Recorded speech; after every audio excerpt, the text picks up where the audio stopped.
Et donc, on va faire une petite rétrospective pour ouvrir cette journée avec Laurent Equet de MAP, la rétrospective de ce qui s'est passé hier. On a parlé de disruption et donc on va essayer d'en savoir un petit peu plus. Alors déjà, première question, Laurent, j'attaque d'entrée de jeu. MAP, qu'est-ce que c'est? Quesaco? Alors le MAP est un observatoire des experts de la mobilité. Alors là, on est allé un petit peu trop loin. On peut revenir en arrière sur la présentation. On est toujours trop loin dans les mobilités. Voilà. Et là, non, jamais. Donc le MAP est on a aussi une petite fenêtre qui apparaît au centre. Si elle peut disparaître parce qu'elle va gêner. Voilà. On va simplement lancer la présentation. On se chauffe. Alors, Laurent Equet, qu'est-ce que le MAP? Alors, le MAP est un observatoire des experts de la mobilité. Il est porté par la Fédération française des experts en automobile. Je le précise parce que nous sommes dans une mobilité, dans une observation de la mobilité prospective. Quelle est notre mobilité d'aujourd'hui? Quelle sera notre mobilité de demain? Mais sans rien avoir à vendre, sans postulat, simplement en observant pour comprendre. Et moi, mon passé fait que je suis un modeste usager, passionné de mobilité et qui observe. Je n'ai aucune spécificité, je n'ai rien à vendre. J'ai travaillé pendant 20 ans à l'Automobile Club de l'Ouest. J'ai créé une association qui s'appelle 40 millions d'automobilistes encore aujourd'hui. Donc je suis très transverse dans l'observation et je m'interroge à ce que sera notre mobilité de demain. Et c'est passionnant parce qu'on a pu déjà en parler un petit peu avec un intervenant tout à l'heure. Donc voilà, on a peut-être des visions un peu opposées. Et voilà. Ben, c'est ce qui est intéressant, c'est la richesse aussi. On est là pour se poser des questions dans X-Mobility. Cette 5e édition, voilà, on reçoit des spécialistes qui n'ont pas forcément les mêmes avis, des avis tranchés. Peut-être l'occasion aussi de parler disruption. Alors, qu'est-ce que c'est exactement la disruption? La disruption, puisque c'était le thème hier, j'ai mis 2 petites définitions, en tout cas qui sont des définitions que j'ai pu trouver. C'est une rupture de l'innovation radicale qui rabat totalement les cartes d'un marché établi. Une autre définition, ça peut être une innovation qui place son inventeur dans une situation de monopole quasi absolu de marché qu'il vient de créer, ce qui lui permet de rafler la mise sans crainte de concurrent. C'est vrai que le mot disruption, on le voit depuis la digitalisation. On a l'impression que c'est un mot récent. Je dirais que c'est pas récent parce que, alors, si je fais le parallèle avec Le Mans, et pour avoir connu, les 24 heures du Mans, c'était une disruption. Ça date de 1923. C'était montrer qu'il était aussi fiable de faire Paris-Moscou, Moscou-Paris en voiture qu'en train, où sont les gens de la SNCF, voilà. C'est-à-dire que là, c'était quelque part une volonté, dans une époque où l'automobile n'existait pas, de prouver qu'il y avait une autre façon de se déplacer. Et on voit effectivement que ça a toujours été le changement qui a poussé l'homme. Donc voilà, moi, ce que je vois dans la disruption. Bon, mais ça, c'est intéressant, justement. Mais alors, hier, on a parlé design, on a parlé mobilité, avec notamment l'exemple de la voiture et du train. Est-ce que c'était vraiment une disruption au sens large? Moi, je dirais que je n'ai pas vu la disruption à laquelle je pense, en tout cas. Je voudrais l'expliquer simplement. J'ai fait un petit schéma qui vous montre qu'effectivement, l'homme, depuis qu'il s'est mis debout, il a connu un certain nombre de révolutions. On parle de la révolution cognitive, il y a eu la révolution agricole et la révolution industrielle.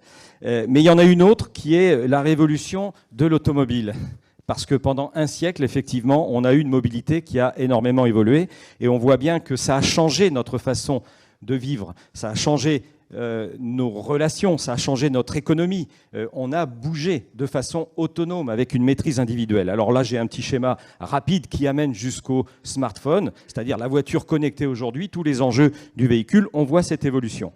Et demain, c'est, voilà, quid de notre mobilité? Que sera l'homme mobile? Alors, on peut avoir des divergences de vues. Est-ce qu'on sera moins mobile? Est-ce qu'on sera plus mobile? Mais avec quoi serons-nous mobiles? Ça, c'est la grande question. Je n'ai pas vu de réponse, mais parce que il n'y a pas de solution et on est en train de rechercher. Par contre, effectivement, il y a une évolution sociétale qui est indéniable et il faut trouver des solutions face aux inquiétudes du réchauffement climatique, de la santé publique, de la sécurité routière. En fait, ce sont les grands enjeux aujourd'hui de la mobilité individuelle. La question à se poser, c'est d'où est-ce qu'on part finalement? Parce que c'est ça aussi, il y a le pourquoi, il y a le comment, c'est compliqué.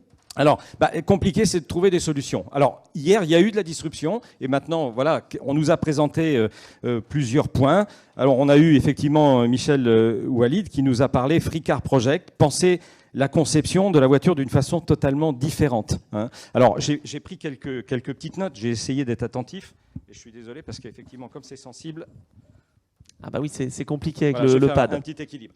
J'ai vu des choses. En fait, Michel Walid, c'était revenir à la simplicité avec la barre Google qui est extrêmement simple. Et c'est penser la voiture non plus comme un produit, mais comme une plateforme.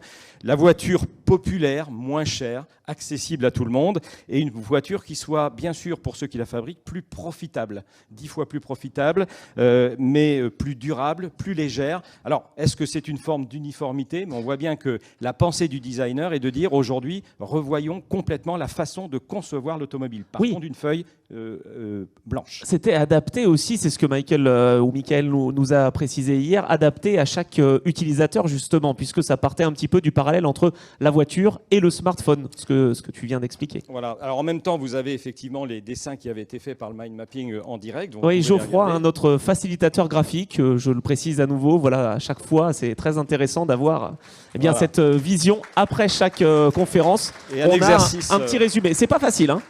Un exercice en direct extrêmement difficile. Tout comme faire une synthèse, hein, c'est pas facile. Hein, voilà, voilà, merci. Alors, en arrière, parce que c'est vraiment très sensible, hein, désolé. Voilà. La deuxième, c'était Andreas Vlasak. Vlasak. Si j'écorche le nom, très bien. Donc, autre designer, mais une autre façon. Partir d'une voiture existante pour en repenser l'intérieur, pour retrouver de la place, donner de la fonctionnalité, alléger, faire durer. Pas recycler, mais faire durer. Voilà, c'est un message effectivement que j'ai pris hier. Alors là, vous avez un nuage de mots qui sont des mots que l'on retrouve dans le texte de présentation qui était mis en place, mais aussi dans les différentes interventions, dans ce que j'ai pu prendre en note. Mais on voit bien que c'est une vision différente du design de la part de l'équipementier, en tout cas de dire, voilà, j'ai la voiture, comment je peux l'alléger, comment je peux la rendre plus fonctionnelle, gagner de l'espace, pour peut-être l'adapter, non pas qu'au marché, mais véritablement aux enjeux qu'on a indiqués tout à l'heure. Mais là, c'est un concept différent. On part d'une voiture existante. On a pris l'exemple de la Porsche Cayenne. C'est pas une voiture comme nous le présentait Michael Walid. C'est deux approches différentes. Soit je pars d'une feuille blanche, c'est le parallèle qu'on peut faire, soit je pars d'un modèle existant et je l'adapte pour l'amener face aux contraintes de l'industrie et réglementaire. Je ne sais pas si on a bien résumé. Voilà, très bien. Donc, c'est approuvé. On a l'approbation. Le troisième intervenant, c'était la technologie, donc Guillaume Bécourt, la technologie au service de l'émotion. Faciliter la recherche, aller plus vite pour tester, donner plus de pouvoir aux designers. C'est en tout cas ce que j'ai compris. Je ne sais pas s'il est avec nous. Des mots qui sont présents. Ce que j'ai noté, c'est la technologie, décidément, vous pouvez remettre en arrière. Merci. La technologie au service de l'émotion. Et ce que j'ai pris en note, c'est qu'effectivement aujourd'hui, c'est difficile, il faut redonner du pouvoir aux designers, mais il faut surtout leur permettre d'approuver, de tester, et que le process du développement n'est pas en phase avec cette volonté de tester et de vivre l'émotion. Donc la solution est d'essayer d'accompagner, de faciliter le travail des designers. Oui, parce que la disruption, c'est de mettre à la fois des ingénieurs et des designers pour les faire travailler justement ensemble et collaborer pour qu'il y ait cette phase de test qui puisse être en même temps finalement que pour les designers. Faire justement adapter les différentes innovations. Et puis, alors, pour avancer, là maintenant, voilà, si vous pouvez maintenant, avancer. Ça avance plus. Voilà. Et donc, l'autre point, c'était conduire un train en 2030. Comment donner envie aux jeunes de devenir conducteurs de train? Voilà. Et c'était le design, c'est ce que j'ai compris. Alors, pour moi, ce n'est pas une disruption parce que là, c'est la conduite du train. Là, vous faites une disruption pour dire on a intérêt à avoir des conducteurs demain si on n'a pas des trains autonomes. Par contre, est-ce que ça change, moi, ma condition de passager? Est-ce que je vais être amené à prendre plus le train? Si vous travaillez sur un train très confortable, très adapté, qui va faire que je n'ai plus envie de prendre ma voiture, peut-être que ça, ce sera aussi une véritable disruption. Mais on voit bien que le design, effectivement, améliore la chose et révolutionne l'approche qu'on peut avoir d'un outil comme le train. Voilà. Il peut y avoir une disruption aussi, parce que là, on parle du conducteur-chauffeur. Peut-être qu'on pourrait s'imaginer d'autres chauffeurs, d'autres conducteurs. On pourrait imaginer que les usagers soient eux-mêmes les conducteurs de train. Ça, ce serait vraiment disruptif et révolutionnaire. On n'aurait peut-être plus de grève, d'ailleurs. Vous voyez, c'est pas... voilà. Donc, conduire un train en 2030, c'était la vision. Alors, si j'avance, il y a eu ensuite la table ronde. Et la table ronde, je voudrais prendre quelques phrases de la table ronde. On disait la simplicité devient une évidence, mais il faut trouver les raisons de la mettre en œuvre. Il faut convaincre les acteurs. Oui, bien évidemment, ça c'est fondamental. Les designers sont là pour justement émettre des solutions, mais encore faut-il que ceux qui fabriquent effectivement soient convaincus. Il est possible de trouver des choses à retirer de la voiture. Ça, c'était effectivement l'équipementier, sans que cela ne puisse nuire au confort. Donc, sans toucher l'acceptabilité du client. Par contre, jusqu'où est-il possible d'aller? Jusqu'où peut-on alléger la voiture, revoir la voiture dans sa conception, sans que ça remette en cause effectivement l'appétence, la séduction du client sur la voiture. C'est ce qui s'était dit. Et la sécurité aussi, évidemment. Bien évidemment. Et alors, les ingénieurs sont formés à dessiner le bel objet et non pas forcément l'objet qu'il faudrait. Il faut changer le mindset, c'est-à-dire concrètement, c'était de se dire aujourd'hui, oui, on forme des ingénieurs, il y a des jeunes là, qui sont peut-être en formation d'ingénieurs ou qui ont envie de l'être. En tout cas, aujourd'hui, il faut ouvrir les chakras et ne pas se mettre dans un postulat de dire je fais quelque chose de bien, mais je fais quelque chose qui a du sens, qui est utile et qui va dans le sens des enjeux. Et puis, les véhicules ont trop de signes distinctifs, inutiles et complexes qui ne servent à rien. Il faut changer les choses, ça c'était effectivement Fricard concept. Et puis, la façon de se déplacer ne doit pas être pensée par l'objet, il faut voir plus loin. Effectivement, on se dit aujourd'hui, est-ce qu'on est face à une voiture qu'on doit préserver ou alors est-ce qu'on a une autre façon de voir? Et moi, j'ai bien mis un point d'interrogation sur ce que sera la mobilité de demain. Et je voulais terminer cette table ronde par la phrase qui a été la phrase de conclusion. Pour ceux qui étaient là, on sait le faire, mais pourquoi le faire? Moi, je dirais, pourquoi le faire? Mais parce que tout simplement, il y a urgence de le faire.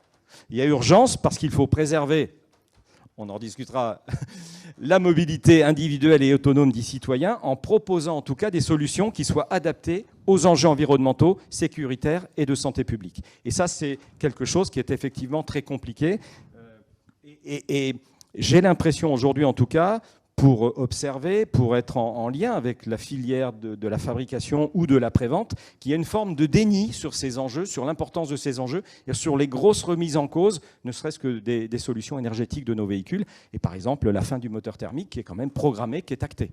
Voilà. Et ça, ce sera un gros changement dans l'approche du véhicule. Oui, en 2035, en Europe, on parle, en 2035, il y dans aura plus de la vente de des véhicules neufs. Voilà. Avec moteur thermique. Et on a aussi finalement évoqué surtout le véhicule individuel. On avait des questions sur evals.fr à ce niveau-là. On peut peut-être penser aussi la mobilité de demain, pas forcément en véhicule individuel, mais en collectif. C'est la grande question. Que sera notre mobilité de demain? On a la mobilité urbaine, mais on a la mobilité rurale, la mobilité interpays. Tout ça, c'est les grands enjeux. Dans une ville, il n'y a pas trop de problèmes. C'est relativement facile. Quand il faut déjà sortir de la ville, quelle solution? Et là, ça devient plus complexe. Alors, il faut encourager l'innovation, il faut accompagner l'innovation. Stéphane Le Foll a dit dans son introduction, il faut du temps entre l'idée et son application. Souvenez-vous, il a parlé d'une loi qu'il avait prise et qui est simplement appliquée maintenant, donc il s'est simplement écoulé qu'une dizaine d'années. On avait Marc Evnis qui a dit « Les étapes pour industrialiser une idée sont longues et difficiles, fastidieuses ».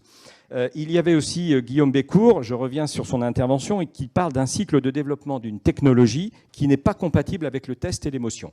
Et j'en viens tout simplement pour l'apport qui nous a été présenté de X Mobility Factory, by Le Mans, un projet ambitieux et disruptif. Là, décidément, ça a bougé avec les photos, mais ça veut dire disruptif. Tout simplement, voilà un beau projet d'ambition pour montrer qu'effectivement, il faut industrialiser. La France est un pays d'ingénieurs. La France n'est pas un pays d'industrialisation. On loupe le coche de l'industrialisation. Sur le véhicule électrique, on n'a pas intérêt à louper le coche de l'électronique de puissance. Les ingénieurs ne doivent plus aller vers des solutions moteur thermique, mais vers l'électronique de puissance. C'est plus les stacas. Où l'Estaca doit changer effectivement son modèle pour le futur. Et il y a un vrai enjeu industriel et économique autour de l'industrialisation. Et c'est un petit peu ce que vous soulevez par l'accélérateur que vous voulez mettre en place pour accompagner. Et je trouve ça une chose absolument formidable. Donc là, dans les 10 prochaines années, c'est ça le défi finalement. C'est l'adaptation pour essayer de trouver l'après, quoi. Encourager l'innovation. Et comme on sait que c'est très long, il faut l'encourager, le faciliter. Et Marc, on est l'exemple par son témoignage qui était extrêmement intéressant depuis le temps qu'effectivement il essaye de proposer sa solution. Voilà. Et donc, je terminerai, j'espère que je n'ai pas été trop long, sur cet exercice compliqué, je terminerai avec deux citations. Deux citations de deux personnes qui se sont vues, entre possible et impossible, deux lettres et un état d'esprit. Voilà. Eh bien, moi, je suis plutôt positif dans ma vision, donc je serais tenté de dire qu'état d'esprit, je l'ai mis parce que Stéphane Le Foll l'a dit hier, entre l'idée, l'innovation, l'intelligence, il faut un état d'esprit. Je pense que l'état d'esprit des start-upers qui sont ici, de X Mobility, c'est de se dire il y a un état d'esprit à vouloir avancer, à trouver des solutions. Et puis, un pessimiste voit la difficulté dans chaque opportunité. Un optimiste voit l'opportunité dans chaque difficulté. Je suis plutôt un optimiste. Peut-être que d'autres sont engagés et ont une vision un peu pessimiste, mais c'est justement la complémentarité des choses en disant, voilà, il faut avancer. Je pense que ces deux citations caractérisent, pour moi en tout cas, la vision que je peux avoir de X-Mobility. Voilà, merci de votre attention. Merci Laurent Equet.